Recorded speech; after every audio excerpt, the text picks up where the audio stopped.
Have you ever felt like time was playing tricks on you? Like the world around you was shifting, and you were the only one who noticed? This is the story of a night that never ended. A night where every tick of the clock brought me closer to a horror I couldn't escape. If you think you've experienced fear, think again. This is the story of The Clock Strikes 12, and it will haunt you long after the video ends. It all started on a cold, rainy night. I was alone in my grandmother's house, a place I hadn't visited in years. The house was old, creaky, and filled with memories I'd rather forget. But I had no choice. I needed a place to stay, and this was the only option. Little did I know, the house had other plans for me. As I settled in, I noticed the grandfather clock in the corner. It was ancient, its face cracked, and its hands frozen at 11:59. I tried to ignore it, but something about it felt ... wrong. Like it was watching me. I shook off the feeling and went to bed, hoping to sleep through the storm. But at exactly midnight, I woke up to the sound of the clock striking 12. The chimes were loud, echoing through the house like a funeral bell. I sat up in bed, my heart pounding. That's when I noticed something strange. The clock wasn't supposed to work.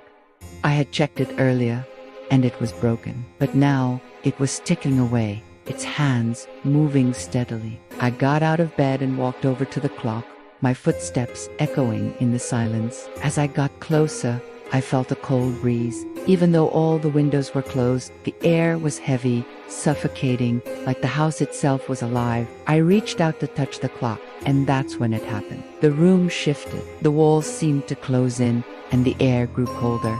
I turned around, but the house was different. The furniture was rearranged, the mirror was fixed, and the dust was gone.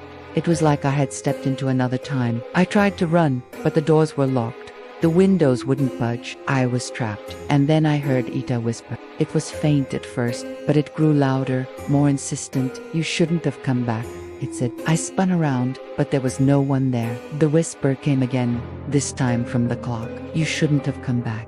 I backed away, my heart racing. The clock's face began to change, the numbers twisting into strange symbols. The hands spun faster and faster until they were a blur. And then, with a final, deafening chime, everything went silent.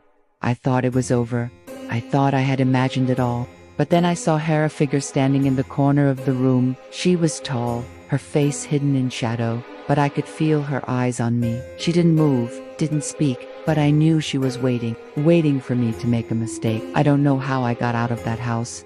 I don't remember running or screaming. All I remember is waking up on the front porch, the sun shining down on me.